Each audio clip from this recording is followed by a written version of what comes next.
নমস্কার বন্ধুরা, অনেক দিন পর আমি তোমাদের সঙ্গে আবার মানে কথা বলছি।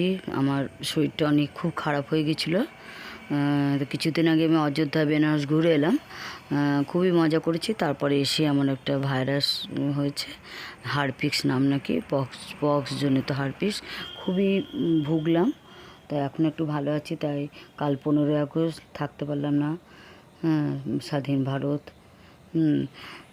ছোটোবেলায় 15ই আগস্ট এই দিনটায় আমরা কত মজা করতাম, স্কুলে যেতাম, আঁকার প্রতিযোগিতায় নাম দিতাম, প্রাইজ পেতাম, কত ভালো লাগতো, কত আনন্দ, চকলেট পেতাম। তখন ছোটোবেলার দিনগুলো সত্যি, হয়তো এখনও ওই দিনগুলো আছে, তাই অনেকটাই বদলেছে। এখন আসল বদলেছে ফোন। তখন অত ফোন তো ছিল না। এখন এই ফোনের জন্য একে অন্যের সঙ্গে তো কথা হয় না, যে যার ফোন নিয়ে ব্যস্ত। বাচ্চারাও ফোন নিয়ে ব্যস্ত, বড়রাও ফোন নিয়ে ব্যস্ত।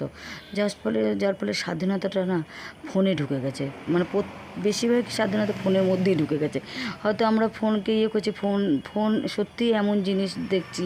ফোন হয়তো খুবই ইম্পর্টেন্ট জিনিস। ফোন খুবই প্রয়োজনীয় জিনিস। আবার অনেক মানে কি অনেক সম্পর্ক ফোন দেখছি খারাপও করে দিচ্ছে।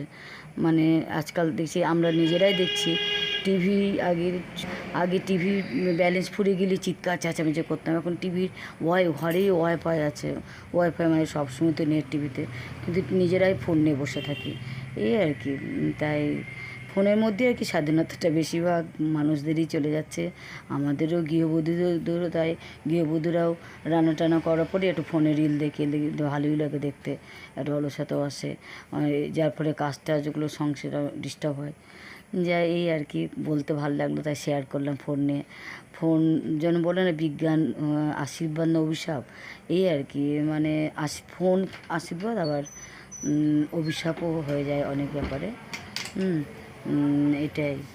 তাই তোমরা, আমি করছি, সবাই ফোন খুবই ইম্পর্টেন্ট। ফোন তো খুবই দরকার। স্বাধীন ভারতে ফোন খুবই দরকার। ফোন ভীষণ প্রয়োজনীয় একটা জিনিস, কিন্তু একটু কম ফোনটাকে একটুখানি দূরত্বে রেখে স্টুডেন্টরা বইয়ে পাতা খোলো, আমরা বড়রা একটু ঘর গোছাই, তাহলে মনে হয় ভালো হয়। রাখছি।